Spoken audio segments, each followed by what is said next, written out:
Mon corps est complètement mou. Je suis le roi des squatteurs. Il y a un prénom dans mon nom. Je suis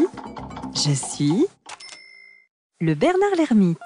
Le Bernard l'ermite est un crustacé cousin du crabe de cocotier. Son prénom viendrait d'un mot de vieux français, bernat, qui désignait toutes sortes d'animaux. Et pourquoi ermite?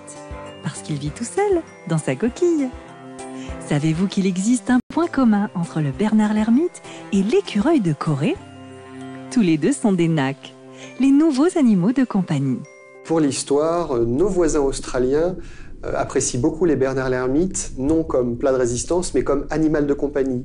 Et on peut trouver de nombreux conseils sur des sites pour acheter son Bernard l'ermite, l'élever, le nourrir et le garder en vie le plus longtemps possible.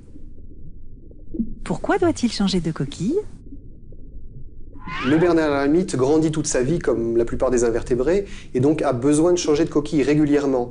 Ça peut être isolé, donc un individu va besoin de changer de coquille, il va trouver une nouvelle coquille et va rentrer dedans. Ou ce qui est plus étonnant, c'est que ça se fait de façon groupée. C'est ce qu'on appelle la chaîne de vacances de coquilles. Les individus qui repèrent une coquille et qui ont besoin d'en changer vont attendre et vont se mettre en file indienne du plus gros au plus petit. Et quand le plus gros aura trouvé la coquille à sa taille, chacun son tour va changer dans l'ordre. Donc le plus gros va changer de coquille, celui immédiatement après va prendre sa coquille, et ainsi de suite jusqu'au plus petit. Ce petit crustacé est plutôt malin. C'est vrai? Les Bernard l'ermite sont des espèces particulièrement astucieuses et elles ont développé des associations très spécifiques, notamment des symbioses, avec d'autres espèces pour mieux survivre dans leur environnement, parce que ce sont des espèces de petite taille. On trouve souvent des symbioses avec, par exemple, des éponges qui leur servent à se camoufler. Elles les portent sur la coquille et elles font se déplacer pour faire un peu de mimétisme. On a même vu des Bernard l'ermite qui, lorsqu'ils changent de coquille, décrochent l'éponge qu'ils avaient sur leur précédente coquille et la collent sur la nouvelle.